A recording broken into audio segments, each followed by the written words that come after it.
நீலகிரி மாவட்டம் கோத்தகிரியை சேர்ந்த கணேஷ்மூர்த்தி, மல்லிகா தம்பதியின் இளைய மகள் ஸ்ரீநிதி. கோவையில் உள்ள கல்லூரியில் 2ஆம் ஆண்டு படித்து வந்தார். புத்தாண்டு விடுமுறைக்கு கோத்தகிரி வந்திருந்தார். 2ஆம் தேதி பெற்றோர் வேலைக்கு சென்ற நேரத்தில் தூக்கிட்டு தற்கொலை செய்து கொண்டார். கோத்தகிரி போலீசார் உடலை கைப்பற்றி தற்கொலைக்கான காரணம் பற்றி விசாரித்து வந்தனர். மாணவியின் உறவினர்கள் கோத்தகிரி போலீஸ் ஸ்டேஷனை முற்றுகையிட்டனர். மாணவியின் தற்கொலைக்கு தூண்டியவர்களை கைது செய்ய வலியுறுத்தி போலீசாருடன் வாக்குவாதத்தில் ஈடுபட்டனர். அவங்க பாட்டுல அவங்க ஊரை விட்டு போய் எஸ்கேப் ஆயிட்டாங்க. வயிற்றுல அவங்க படிக்க வச்சு இவ்வளவு நாள் படிக்க வச்சு கஷ்டப்பட்டதுக்கு ஒரு நீதி வேணும். எங்களுக்கு இது நீதி வேணும். இன்னைக்கு அவங்க பிள்ளைங்க, நாளைக்கு எங்க பிள்ளைங்க. இந்த ஊருக்குள்ள இவன் இன்னும் 10 நாள் முடிஞ்சு அவன் வெளியே வந்து இன்னொரு பிள்ளைய பண்ணுவான். அதனால எங்களுக்கு நீதி வேணும். எனது மகள் தற்கொலை செய்வதற்கு முன் எழுதி வைத்த கடிதத்தை போலீசார் மறைத்து விட்டதாக ஸ்ரீநிதியின் தந்தை கணேஷ்மூர்த்தி கூறினார். கோத்தகிரி திமுக இளைஞரணி நிர்வாகி வினோத் ஸ்ரீநிதிக்கு லவ் டார்ச்சர் கொடுத்து வந்தார். அதனால்தான் தற்கொலை நடந்துள்ளது.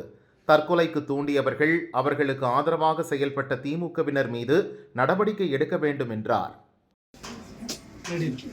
கோத்தகிரி காவல் நிலையத்திலேருந்து பேசுகிறோங்க. என்னோட அண்ணன் பொண்ணு தாங்க இறந்தது. இது வரைக்கும் இந்த வினோத்ன்றவனை இது வரைக்கும் அரெஸ்ட் பண்ண கிடையாது. பொண்ணு இறந்து பார்த்தீங்கன்னா 2ஆம் தேதி பொண்ணு இறந்துருக்கு. இன்னைக்கு 5ஆம் தேதி ஆச்சு. பையன் வந்து இது வரைக்கும் பையன் கிடையாது. பையன் எஸ்கேப் ஆயிட்டான். இது திமுகவில் மேக்சிமம் திமுக கட்சிக்காரங்களோட சம்மந்தப்பட்டவங்க. திமுகனால சம்மந்தமாக ஸ்டேஷன் மூலியமாக அனுப்பியிருக்காங்களான்னு எங்களுக்கு தெரியாது. சர்க்கிளை கூப்பிட்டு கேட்டால் நான் சாப்பிட்டுட்டு இருக்கேன், ஊட்டியில் இப்போ தான் நான் கோர்ட்டு முடிஞ்சு வந்து சாப்பிட்டுட்டு இருக்கேன் அப்படின்னு ஒரு யதார்த்தமான ஒரு பதில். நாங்கள் பொண்ணை இறந்தவங்க, நாங்கள் 1000 பேசுவோங்க. அவர் இப்போ தான் நான் சாப்பிட்டுட்டு இருக்கேன், நீ என்ன வேணுமோ பண்ண முடியுமோ அப்படின்றது சர்க்கிள் பேசுகிறாங்க. நாங்கள் எந்த லெவலில் வேணுமாலும் பண்ணுறதுக்கு நாங்கள் தயாராக இருக்கோம். கலெக்டர்கிட்ட போறதுக்கு தயாரா இருக்கும், எஸ்பி கிட்ட போறதுக்கு தயாரா இருக்கும். இனி இந்த இன்ஸ்பெக்டர் வந்து எங்களுக்கு எந்த முடிவு சொல்றாரோ அதை விட்டு ஒரு பொண்ணோட பெத்தவங்களுக்கு தான் அது வயிற்றுல அவங்க பாட்டுல அவங்க ஊரை விட்டு போய் எஸ்கேப் ஆயிட்டாங்க. வயிற்றுல அவங்க படிக்க வச்சு இவ்வளவு நாள் படிக்க வச்சு கஷ்டப்பட்டதுக்கு ஒரு நீதி வேணும். எங்களுக்கு இது நீதி வேணும். இன்னைக்கு அவங்க பிள்ளைங்க, நாளைக்கு எங்க பிள்ளைங்க.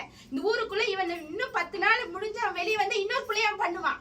அதனால எங்களுக்கு நீதி வேணும். பொண்ணுக்கு 21 வயசாயிருச்சுங்க. அவங்க பெற்றவங்களுக்கு தான் அதோட வலி தெரியும், வேதனை தெரியும், எவ்வளவு கஷ்டப்பட்டுப்பாங்க, என்ன பண்ணியிருப்பாங்கன்னு தெரியும். இன்ஸ்பெக்டர் ஊட்டியில் உட்காந்து சாப்பிட்டுட்டு நான் சாப்பிட்டுட்டு தான் வருவேன், ஸ்டேஷனில் போனால் அதுக்குள்ள பதில் கரெக்டான பதில் கிடையாது. ஒரு திமுக கட்சிக்காரங்களுக்கு ஒரு சப்போர்ட்டு, வேற கட்சிக்காரங்களுக்கு, பாவப்பட்டவங்களுக்கு இதான் ஒரு நீதியா அப்படின்னு இருந்தா சரி, போலீஸ் இருக்கிறது பிரச்சனை. பேரே எழுதிருக்கு. இவனால டார்ச்சர் தாங்க முடியாம தான் வினோத்தின் பையன் டார்ச்சர் தாங்க முடியாம தான் அவ சூசைட் பண்ணிருக்கான். எழுதி வச்சிருக்காங்க, போலீஸ் கையில கைப்பத்தி இருக்காங்க. அதை இன்னத்துக்கு அந்த பையனை அரெஸ்ட் பண்ணிருக்கணும். ஒண்ணு புடிச்ச மானாச்சு பண்ணு. அவங்க என்ன ஃப்ரீயா விட்டாச்சு, அப்ப அவங்களுக்கு இவங்களுக்கு என்ன தொடர்பு இருக்கா? அதுக்கு பதில் சொல்லணும்ல. இது வரைக்கும் அது ஒரு ஆக்ஷன் எடுக்கல. வீட்டுக்கிட்ட வந்து என்கொயரி இறந்த அன்னைக்கு பாடி எடுத்துட்டு போகும்போது இவங்க வந்திருக்காங்க. அதோட போலீஸோட வேலை முடிஞ்சு. ஒரு என்கொயரியா பெற்றவங்களை கூப்பிடணுமா எதுவுமே நடக்கல. அதுக்கு என்ன இது வரைக்கும் அந்த லெட்டர் வந்து உங்களுக்கு காமிக்கவே இல்லை. லெட்டர் காமிக்க அவங்களோட அக்கா கிட்ட என்ன சொல்லிருக்காங்கன்னா, வினோத்னால நானே தற்கொலை பண்ணிருக்கேன் உங்க தங்கச்சி, நீ வந்து என்னோட 2வது அம்மான்னு சொல்லி அந்த 2. ஆனா லெட்டர்ல நிறைய இருக்குது. ஆனா போலீஸ் இன்ன வரைக்கும் அதை சொல்லல. அது ஏன் எங்ககிட்ட சொல்ல? அவங்க அப்பா அம்மா கூப்பிட்டு இதை சொல்லணுமா இல்லையா? அது ஏன் செய்யல? அதுக்கு எனக்கு பதில் சொல்லுங்க. ப்ரூஃபே அங்க இருக்குங்க. 2 ப்ரூஃப் இருக்கு. ஏன் அந்த பையனை அரெஸ்ட் பண்ணல? ஏன் அந்த பையனை விசாரிக்கல? ஏன் அந்த பையன் ஸ்டேஷனுக்கு வரல? இன்ன வரைக்கும் வரல. எதனால அப்ப இங்க போலீஸ் உடந்தியா? எங்களுக்கு நீதி வேணும். அந்த பொண்ணுக்கு உண்டான நீதி எங்களுக்கு வேணும். இல்லன்னா நாங்க ஸ்டேஷன் விட்டு நாங்க போக மாட்டோம். திமுக இளைஞரணி நிர்வாகி வினோத் மீது தற்கொலைக்கு தூண்டுதல் என்ற பிரிவின் கீழ் வழக்கு பதிந்து விசாரணை நடக்கிறது.